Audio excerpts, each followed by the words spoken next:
महाराष्ट्र नवनिर्माण सेनेचे आमचे सर्व सन्माननीय राजसाहेब ठाकरे, आमच्या पक्षाचे नेते अभ्यंकर साहेब, विपिन नाईक साहेब, तसेच कोकणचं वैभव म्हणून आपल्याला सगळ्यांना माहिती असलेले आमच्या पक्षाचे सरचिटणीस वैभव खेडेकर साहेब, आमचे जिल्हा अध्यक्ष नलावडे दादा, त्याच पद्धतीने सचिन दादा, नितीन दादा, आमचे नवजीजी, संजय दादा, तसेच उपस्थित आमच्या पक्षाचे सर्व पदाधिकारी, कार्यकर्ते, संतोष अब्दुल प्रतिष्ठानची सर्व टीम, आमच्या प्रतिष्ठानचे तालुका अध्यक्ष आणि उपस्थित सर्व पत्रकार बांधवांना माझा नमस्कार. आताच काही वेळापूर्वी आदरणीय वैभव खेडेकर साहेबांच्या प्रमुख उपस्थितीत काय कोणी या ठिकाणी प्रचाराच्या नारळाचा शुभारंभ झालेला आहे आणि आजपासून आम्ही पक्षाच्या वतीने उमेदवार म्हणून मतदारसंघात जाऊन मला महाराष्ट्र नवनिर्माण सेनेचा उमेदवार म्हणून आपण सर्वांनी विजयी करा अशी आम्ही जनतेला विनंती करणार आहोत. आणि आजच्या सोहळ्यासाठी आमचे जिल्हा अध्यक्ष तसेच आमचे खेडेकर साहेब आले याचा मला खूप आनंद वाटतोय.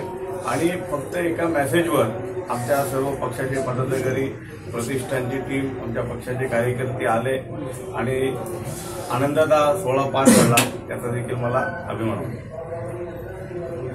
आपण सुरुवातीला अपक्ष निवडणूक लढवत होतात आणि त्यानंतर आपल्याला मनसेसारख्या एका मातब्बर पक्षाकडून आपल्याला उमेदवारी मिळते.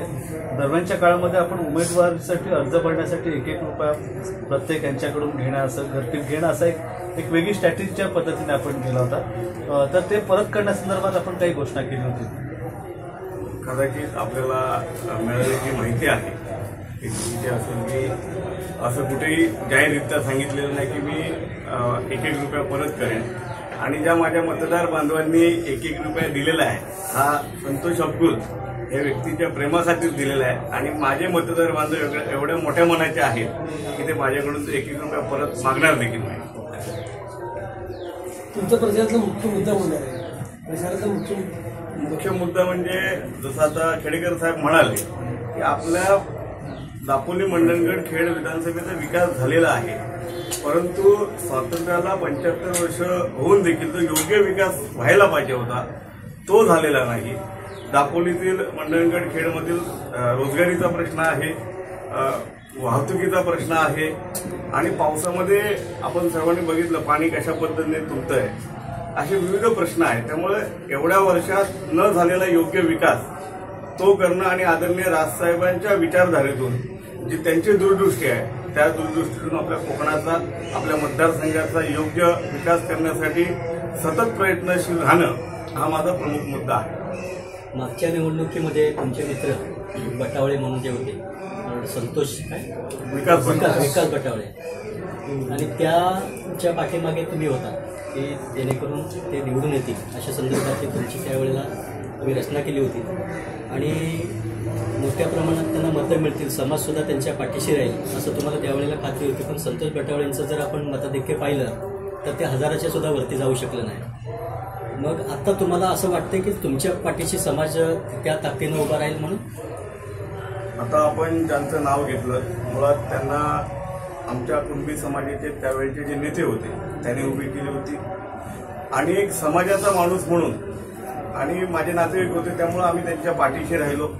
पुढे जे काय झालं त्यांनी प्रचारात कितपत, मी शेवटी नोकरी करून ते सगळं सांभाळत होतो, पण एक समाजाचा माणूस म्हणून मी त्यांच्या पाठीशी राहिलो, माझ्या पद्धतीने जे सहकार्य करायचं केलं.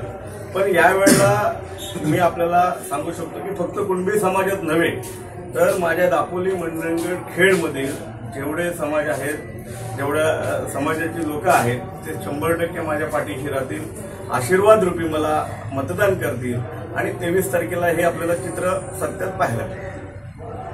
समाज म्हणून तुमची पूर्वी उमेदवार म्हणून भूमिका होती, अनेक लोकांनी त्याला पाठिंबा दर्शवला होता, पण अचानक तुम्ही राजकीय पक्षामध्ये प्रवेश करून तिथं तिकीट मिळवले.